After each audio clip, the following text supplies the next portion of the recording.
absolutely amazing and so inspiring to take your paints with you.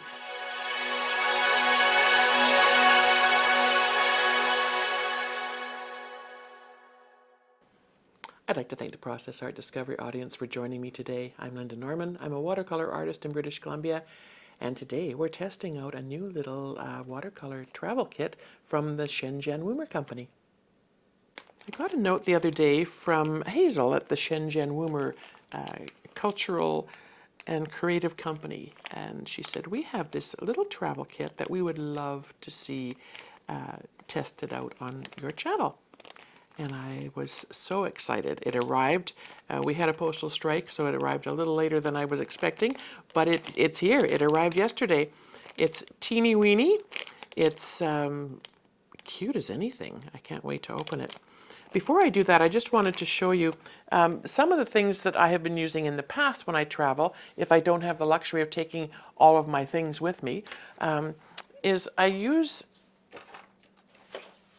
dot cards, and I've just created these for a class that I'm teaching coming up. And so I will cut this into 4, and I've labeled them, so I put little dots from the tube of watercolor. Once it's dry, it can be reactivated. These are handy for travel. You can make up as many of them as you want. The paint really does go forever. You know, you can dip your brush into, wet brush into this and pick up the paint and have great results. So they're easy to travel with. You can slip them into your purse, into your carry-on, whatever. So that's what I've been doing in the past. However, when I saw this, I was just amazed. I thought, these folks at Shenzhen Woomer have really put some thought into this. It's probably, is it 2.5 inches by 2.5 inches? Let's take a measure here. Let's take a measure. 2.25 basically. If 2.5 if you include the hinge. So 2.5 inches square. And look at this. It comes with its own. I'm just gonna move that to the side so you can see on the black. Oops. It comes with its own little water container. Nicely airtight, fits really well.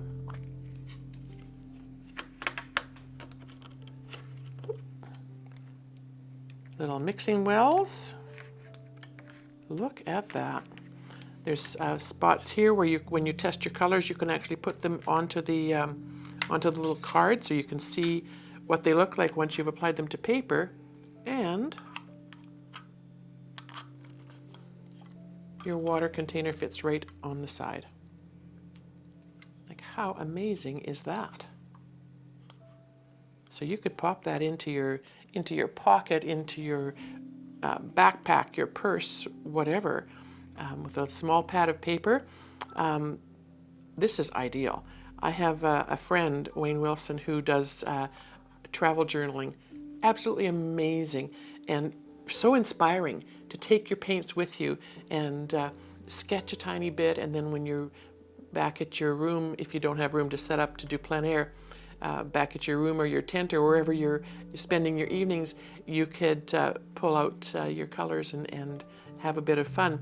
So essentially, you would need this and a brush.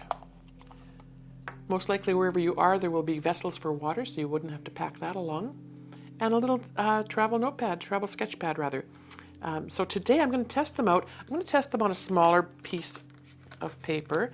Actually, I'm going to test two different styles because I'm either typically painting on wet droplets for my vignettes, and it's important to me that paints will do what I'm hoping they will do in the droplets of water. So I thought we would just try that. I don't even think I'm going to tape this one down. I'm just going to go ahead and I don't want to wet that paper. I just want to wet. Okay, let's try this. Let's try this one. I just want to wet those paints a tiny bit, see how they reactivate.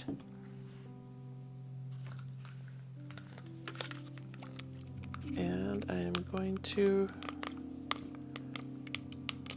actually I'm going to turn my paper this way, I think, for this vignette.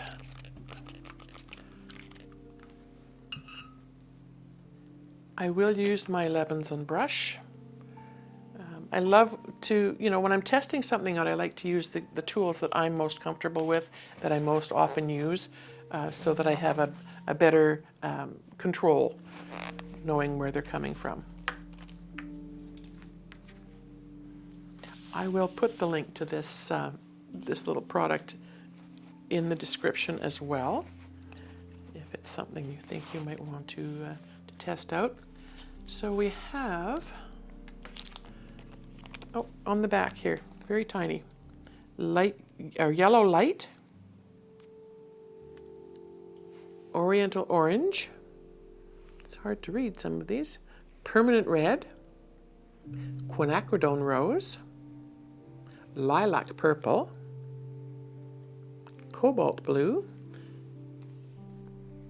ultramarine, oh, now I've touched my, and phthalocyanide green. That's not a term I've heard before, so I'm gonna have to look that up.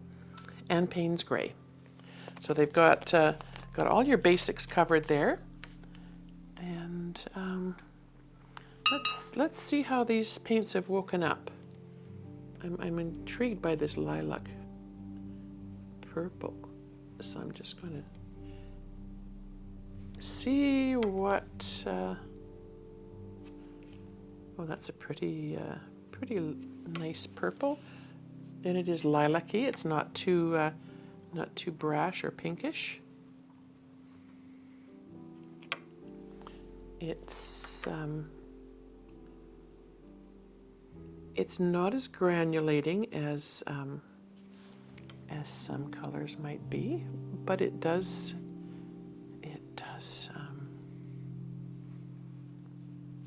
fade out nicely. Look at that beautiful soft. So I think this would be a beautiful color for anybody that does florals, for highlights in landscapes. Sometimes I like to throw some little flowers in the foreground of a landscape. So I started right in the very middle of the palette just because that purple spoke to me.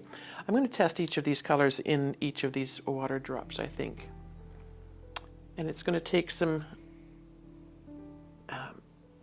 getting used to, knowing how much water needs to be applied to each. So the yellow light is beautiful. It's a sunny yellow. Very pretty. I can see where that will be beneficial for all kinds of things. Again, for florals, absolutely essential to have a yellow. I'm just going to go back here to this purple for a second. After saying it wasn't granulating, when I look now, I can see where there's pinks and there's blues coming through. That's absolutely fabulous. I love that is happening. I'm just going to add a bit of the yellow just to see. Sometimes yellows and purples, you know, they push each other and make brown when they join. But this seems to be. I love how that interaction is there, just on the edge softly, but not overtaking. Sometimes with some of the yellows that I like to use, the quinacridones and etc., they can be a little bit, little pushy. All right, let's go next door here to the Oriental Orange. Because the palette is small, I'm hesitant to put too much water on it, just so that it doesn't bleed over into the color next to it. If I sit back, I can see a few water drops and try to hit those. It's a beautiful orange. I don't know much about these colors. I don't know if they're single pigment, if they're blends. they almost feel like they're single pigment. So that allows, you know, for you can do a lot more mixing on your own. So that is, this one tends to not want to follow the water quite so much. Let's put it alongside the yellow and see what happens. Oh, it's bleeding nicely into the yellow. Oh, that would be gorgeous for florals and for sunsets. Absolutely. You can see where the, hopefully you can see where the orange is creeping up into that yellow. It's quite lovely. I like that that's a fresh orange too. It's not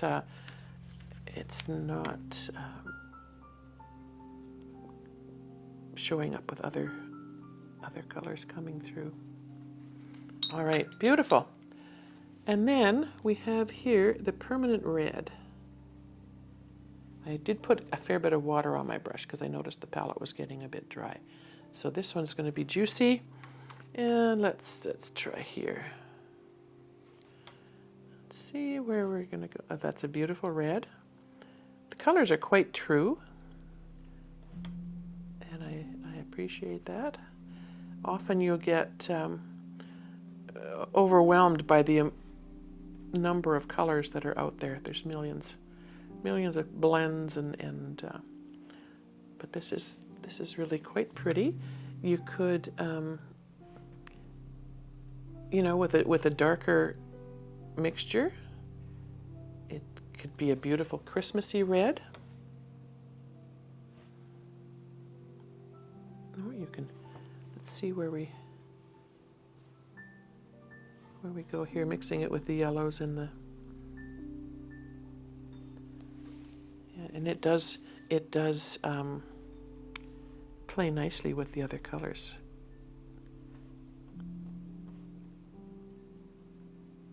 I love that yellow is a beautiful vehicle because it's pulling that red right up into it. Beautiful. Now we did the lilac purple, so now we're going to go into the cobalt blue. I don't very often use cobalt. I find for my landscapes, I like the moodier, darker of the Mayan blues and the indigos and that kind of thing. But cobalt is definitely a color that many artists will use in their skies and in their water scenes.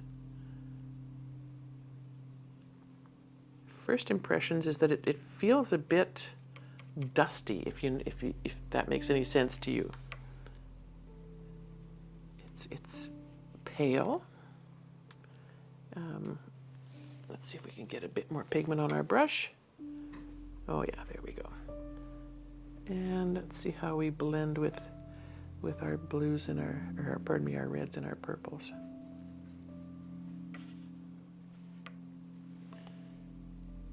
Yeah, it's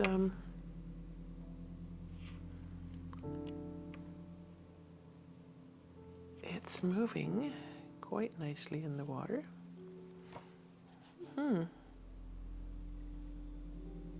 If you mix it with the red, you get a nice soft grayish purple. Beautiful. And it does, these colors do blend very nicely. I'm really loving how that's happening.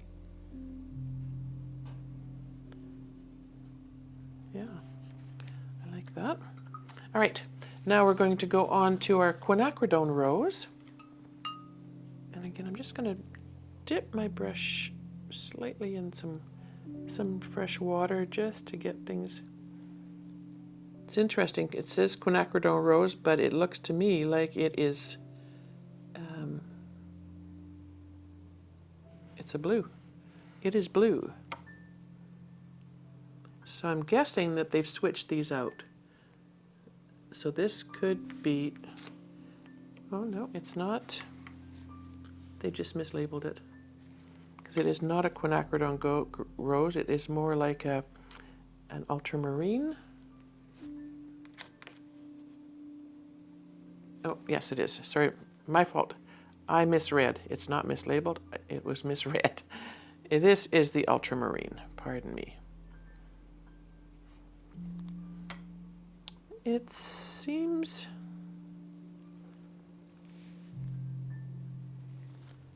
I'm just going to put some of it in that. Yeah, it doesn't really want to travel much, which is interesting. I don't use ultramarine a lot, so for comparison, I would have to go in to my Daniel Smith and just sort of see where that compares. But I think it's as a stronger blue, it's lovely. It's blending nicely. If you wanted to make it more moody, more dark, then you could certainly add in a bit of the Payne's Gray like I'm doing here, and that would give you more intense blues. All right, so I missed the quinacridone rose altogether, so I'm going to go back to that. This is the quinacridone rose. There we go. That's what we're looking for.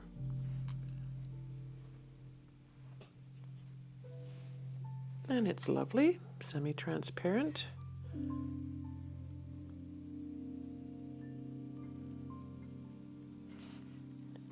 I think I prefer this kind of swatching.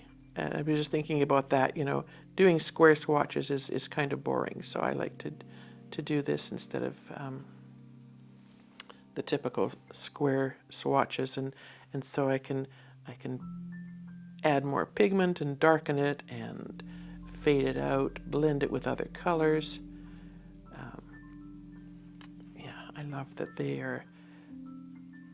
they've picked a palette of colors that really all seem to play really well together. And you can blend in your mixing wells here if you like, or you can blend on the page. This is it's like a candy forest. All these beautiful colors that could have flavors to them, right? Yeah, I like that they're blending nicely. Hard edges are easy to blend out when you see them happening, or you can just leave them. Beautiful. So we're just down to the last two colors. Then we've got the what did I call that? Thylocyanide green, which is an interesting name. And let's see how that goes in here, because your greens and your oranges and yellows sometimes. Now that is an interesting green. It has a sort of a blue base to it. I think it seems almost minty when it's in its pale form.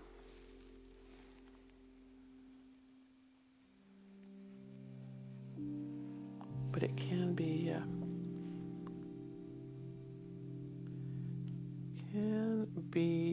darkened, and it's an interesting color, because when it's darker it is quite lovely. And let's put a little bit in with the blues and see how that plays. Yeah, very pretty. A little brighter than my preferred palette, I think, often. I tend to go with the more earthy colors, but this can be blended. You can see here where it's blending and layering over top of the yellows to bring a really beautiful color through. Plays nicely with the blues, both the ultramarine and the cobalt.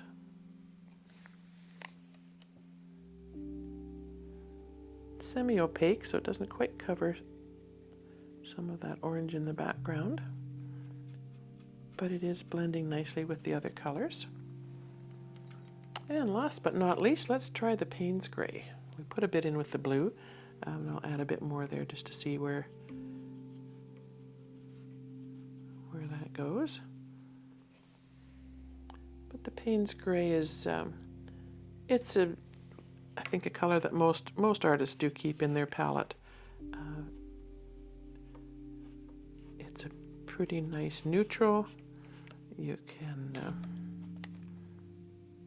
bring in some shadows for your undergrowth, and that works really well.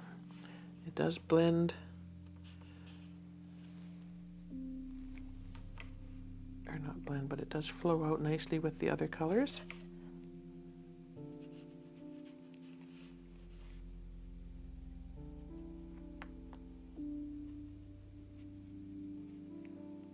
Yeah, I don't mind these at all. I think for a travel palette, this is pretty sweet. I don't know that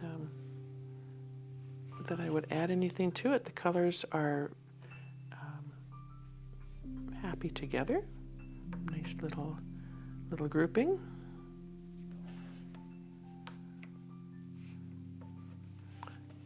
And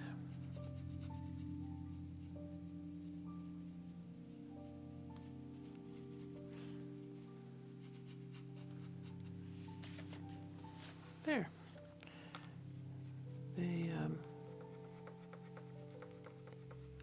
They are really quite lovely. I don't think. Let me just see how they blot out. Yep. If you were wanting to make skyscapes, water, that kind of thing. But yeah, I do like how. Let's see if we add some water to the hard edges. Yeah, beautiful.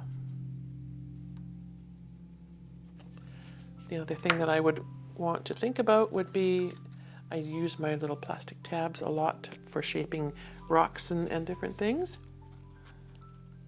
Let's see how that would work here. Yes, absolutely.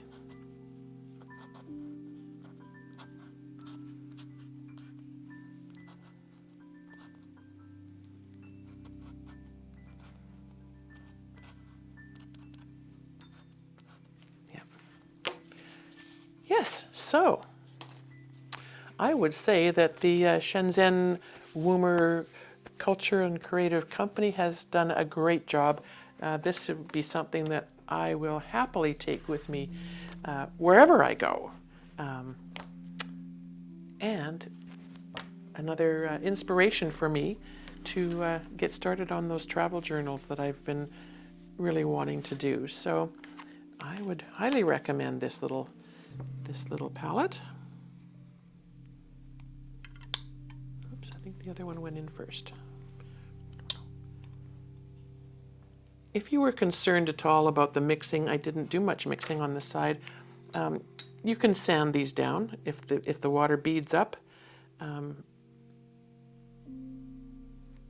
That's a thing that I do often with any new palette. Very often you can see where your water will be pulled and it won't sit in a puddle the way you'd like it to for blending. And if that's an issue, you can use toothpaste on a little scrubber, a Mr. Clean sponge scrubber thing, or a little bit of sandpaper, and that will take that shiny surface down a tiny bit, and you'll be able to blend your colors. So there we have the Woomer, Shenzhen Woomer Cultural and Creative Company's travel set. Ideal and cute as can be. I'd like to thank the Process Art Discovery audience for joining me today as I tested out the Shenzhen Woomer travel watercolor kit. It was great fun. Glad you were here. If you like what you've seen, please subscribe to the channel or hop on over to the members area.